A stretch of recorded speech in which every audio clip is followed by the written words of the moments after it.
అందరికీ నమస్కారం అండి. అదే ఇప్పటివరకు మీరు విన్న పాట, రీల్స్లో బాగా మోగిన పాట ఈ హబీబీ జిలేబీ నేను రాయడం జరిగింది.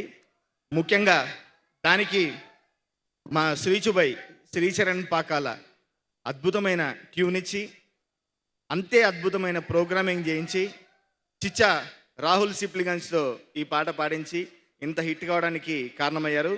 థ్యాంక్ యూ భయ్య, మంచి పాట ఇచ్చారు నాకు. ఇంకా మన డైరెక్టర్ గారు రవికాంత్ గారు, ఆయన చూస్తే ఇట్లా కనిపిస్తాడు కానీ ఆయన టైమింగ్ మామూలు టైమింగ్ కాదు.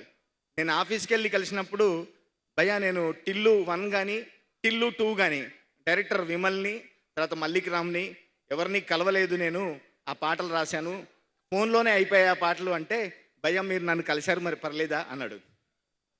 పర్లేదు భయ్యా, మంచి పాట రాస్తానని చెప్పి మంచి పాట ఇచ్చాను. థ్యాంక్ యూ, నాకు ఈ అవకాశం ఇచ్చారు. సుమ గారు, మీరు ప్రొఫెషనల్ అని తెలుసు కానీ మరీ ఇంత కమర్షియల్ అని తెలియదు.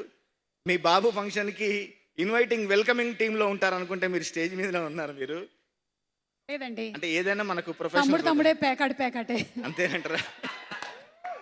వాడు హీరో అయితే నేను యాంకర్ కాకూడదా? అంతేనంటారా? మన ప్రొఫెషన్ మనది, తనది. థ్యాంక్ యూ అండి. మీరు నాకు ఒక జిలేబీ బాకీ ఉన్నారు, తెచ్చి పెడితే తిని పెడతాను నేను. ఎందుకంటే ఈ పాట హబీబీ జిలేబీ అప్పుడు అందరూ జిలేబీలు తిని వాళ్ళ బయటలు ఇచ్చారు, నేను ఇవ్వలేకపోయాను. మీరు జిలేబీ బాకీ ఉన్నారు, గుర్తుంచుకోండి. ఇప్పుడే ఇదిగోండి అందరు సాక్ష్యంగా నేను జిలేబీ ఇచ్చేసాను. Thank you. ఈ హబీబీ జిలేబీని ఎంతగా ఆదరించారో సినిమాను కూడా అంతగా ఆదరించి పెద్ద హిట్ చేస్తారని, రోషన్కి ఈ సినిమా పెద్ద హిట్ కావాలని, నిర్మాతలకి మంచి డబ్బులు రావాలని మనస్ఫూర్తిగా కోరుకుంటూ, రాజీవ్ గారి నాన్నగారు దేవదాస్ కనకాల గారు చలిచీమలను ఒక సినిమా తీస్తే అందులో మా నాన్నగారికి పిలిచి మరీ అవకాశం ఇచ్చారు, అందులో క్యారెక్టర్ ఇచ్చారు. అనుకోకుండా మీతో కలిసి వర్క్ చేశాము, ఇప్పుడు మీ అబ్బాయితో కూడా కలిసి వర్క్ చేస్తున్నాము. మన ఫ్యామిలీ ఫ్రెండ్షిప్ అంతా ఇట్లా కొనసాగుతుంది.